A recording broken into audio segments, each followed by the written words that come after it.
This is a strange law, right? Never put too much trust in friends. Learn to use your enemies. And it does sound unhinged because I would think that it's the other way around. Put your trust in your friends and stay the hell away from your enemies, right? Until you hear this crazy story. Michael III was a young king of Byzantine. This was in the mid-centuries AD, somewhat. Byzantine is now called Istanbul, by the way. Now, this guy came into power by a coup that he did not plan. And so he was the benefactor, or do we say, well, victim of someone else's work. His mother had just been sent to prison by his uncle who masterminded the coup that took her out. So it'll seem that he's in the midst of enemies, right? And he would need someone that he can trust, someone that will protect his interest and also advise him. So he went to this guy called Basilius. Now, Basilius in those days is someone that you would consider a peasant. Basilius had no experience in government or being royalty or any of all that kind of stuff.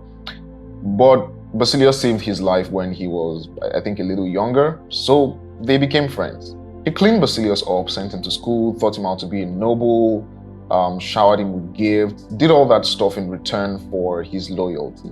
In no time, Basilius started advising him on all matters of state and policy, even told him to kill his uncle, who, logically speaking, was a potential threat to the government, especially because he planned a coup that took out his mom and put him on sick. And so he did kill his uncle. He listened to Basilius all the time. He took pride in him, showered him with wealth, gave him everything he needed. Basilius was basically second in command. Some would even argue that Basilius was first in command. Until one day, he needed some of the loans that he had given Basilius back. And so he asked for it, and Basilius said no. And it's okay. No, Michael is the king. He should be able to seize your property, jail you, do whatever he wants to you. But it will turn out that there was nothing Michael could do about it. It was at that point that Michael realized that he had created a power and wealth-hungry monster who was now richer and way more connected than him. Only a few weeks later, after a heavy night of drinking and getting wasted, Michael woke up and found himself surrounded by soldiers. And his dear Basilius was right there, watching as they stabbed him to death. Now, that was not enough. Basilius put the head of his king, best friend and benefactor on a pike as he rode around town declaring himself emperor. Look, this is insane, right? A lot of people would tell you that they've lost their friends because they got into some kind of deal or did some kind of business with their friends, right? Which is part of the problem with dealing with your friends because your power is limited. And that's one of the lessons that Robert Greene is highlighting in this law, right? Friendly feelings are a thing, but skill and competence should always come first. Sometimes you'd actually preserve your friendship by keeping your friends as friends. If the relationship were to evolve into something else, it might just break the entire thing. Voltaire, the great French writer, has an interesting quote that says, "Lord, protect me from my friends. I can take care of my enemies." There's an interesting New Testament verse as well that says, "A man's enemies will be the members of his household."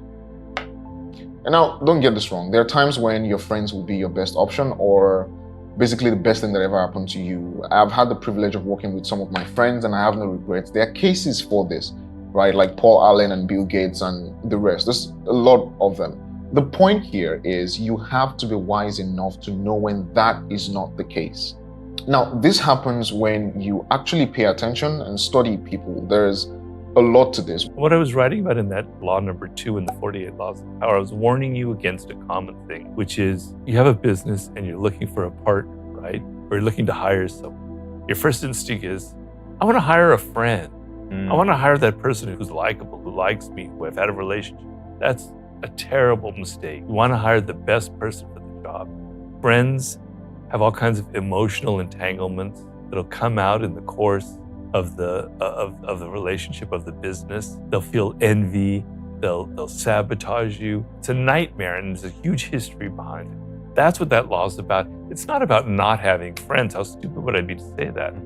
Friends are an incredibly important role.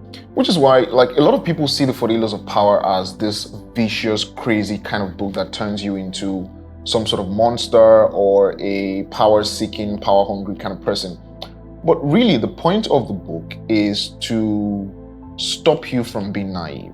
If you're naive, you would end up being a victim. You would sign a deal that you shouldn't have signed. You would agree to something you shouldn't have agreed to. You need to understand how the world works. The point of the book is to make you world smart. Now, here's an actual story that shows you how to apply the law. This is the mid to the late 30s in China.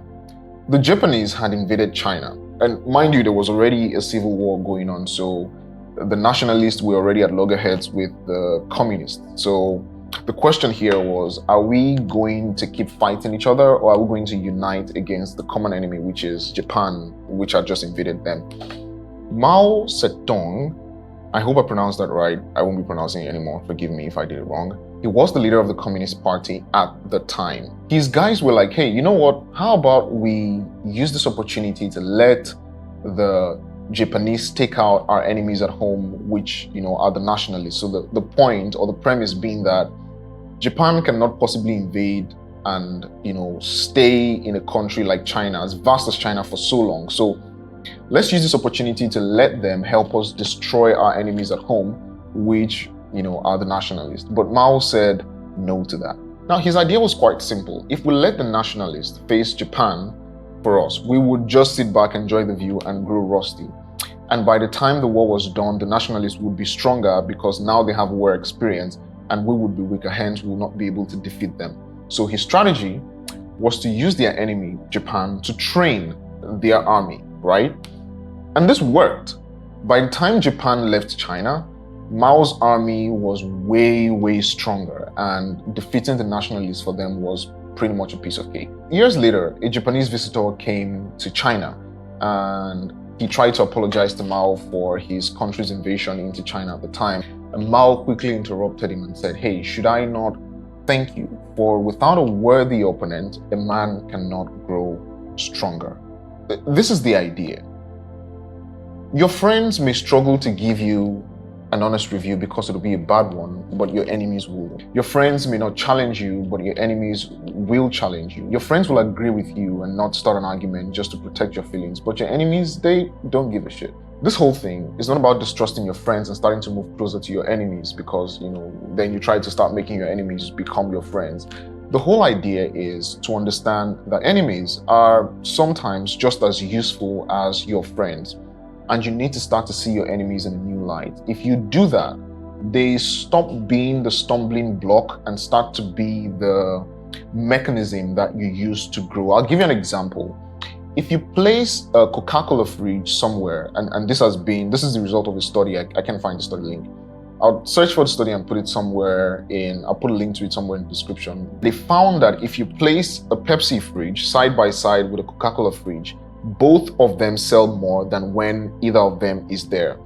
And the point being that if you have just one of them there, the question you're asking yourself is, do I want a Coke or not? But if you had a Pepsi fridge right beside it, the question you are then asking is, do I want a Coke or a Pepsi? So rather than a yes or no situation, which would lead you to either buy one or not, now the situation is one of choice. Do I want a Pepsi or do I want a Coke? Now, you would see them as competitors typically, but then they're actually helping each other to grow.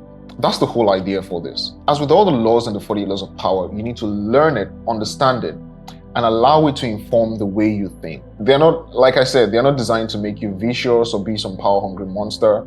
You just need to know that if you're in a situation right now where you have an enemy, right, someone that you hate or detest or that is, making you struggle with something or the other, you need to start to see that person or that thing in a new light and channel the energy that you're investing in hatred to something that, utilizes that person or thing and helps you to grow.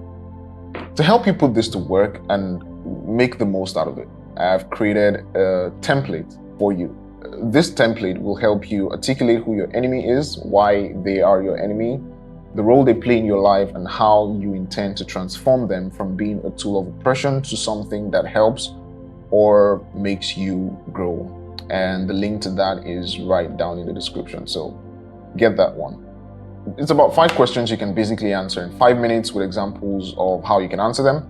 And when you do that, peace just comes because you no longer feel oppressed. Now you feel powerful. Not powerful because you're about to exact vengeance, but powerful because you are about to grow and transform and become a better person. So I hope you do have enemies because it's time to use them. This is the second law of the 40 laws of power. I'm going over each law till I get to the 48th one. So I hope that makes you an insanely powerful person, obviously the good kind of powerful. So if you're in for stuff like that, do hit subscribe and I will see you in the next law. And let me know in the comments what you think about this law.